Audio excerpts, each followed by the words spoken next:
Howdy, how you guys doing? It's a great day today. It's a great day to talk about some rather important things. So hunting is coming up, Thanksgiving is coming up. For you deer hunters, good luck. I'll be out there with you. So it kind of prompted a thing. We had an argument in class about deer hunting. And, you have people on one side that say it's just terrible, you're killing these innocent little cute creatures.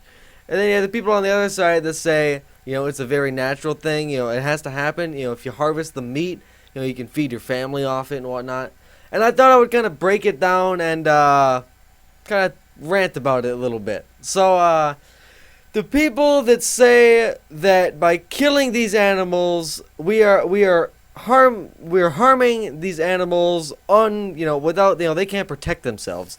We are, unabashedly harming them without care for their feelings. Let me just throw something out there for you. Let me just throw a thought out there, and you could probably stop watching after this. For those of you that are in that camp, if I didn't harvest this deer for its meat, for a bonding experience with my family or whatever, if I didn't harvest this deer, then the coyotes, wolves, foxes would kill this deer. The deer is gonna die either way. All right. So if that happens, what happens when a whole bunch of coyotes find a whole bunch of food? They start repopulating. The population gets bigger. So if you don't like having deer, be harvested, then you better be okay with foxes and coyotes and wolves running around your yard. Because that's the alternative.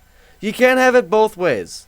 You can either harvest an animal for food, and let me just sidetrack here, if you're just killing a deer for trophy, you're not even in this. Because I disagree with that entirely. You're just trying to grow this thing to hang on your wall? Really? That's kind of low. That's a low life move. It really is. All right? But the people that are using it and harvesting and actually eating the meat, what's wrong with them? What's wrong? I don't get what's wrong with them. So, and the contention comes in is because you've got these people that are, let's say, LA people, shall we say, right? They're with the hippest new trends, vegetarians, really, saying this poor, defenseless animal is just in trouble and you are the reason. How could you shoot this beautiful thing? It's gonna die anyways. Either old age is gonna get it, some other animal is gonna get it, a tick is gonna kill it, I don't know. But it's gonna die anyways, right? It's just like you and me, right? We're gonna die. So why would you not take this thing's death and turn it into something that could feed someone else? Right? Because at the end of the day, that's what's happening. You're taking something and it's being harvested by somebody else and being used and eaten by somebody else. Excluding those trophy hunters, because we don't care about them. You got those people that are very strong and passionate about that. You've got the other people on the other side, the deer hunting population, which is comprised a large majority of people that are very Second Amendment and all, if you don't like what I have, I'm going to shoot you sort of thing. Which, they have a point. It's in the Constitution, and I'm not going to argue that with them. But there are radicals on each side, and of course, the news and the media accentuates. It brings out those two sides, the extremes of each end, and it overpopulizes that. I'm not down to just go shoot Bambi. I'm not going to kill, a young fawn just because I want to. But at the same time, I don't see why I shouldn't go harvest a deer. There's nothing wrong with that. So I find it, there's a lot of people in the middle. A majority of people are in the middle. But you are taking the extremes of both ends, and now they're getting you to formulate an opinion. So really what I'm saying is, look at the facts.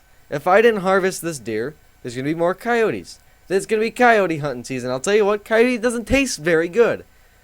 Alright, I see what you're saying. This is, at the end, a defenseless animal. And a lot of people bait them in. Which is a completely different topic about baiting and whatnot. But I see what you're saying there. It is a defenseless animal.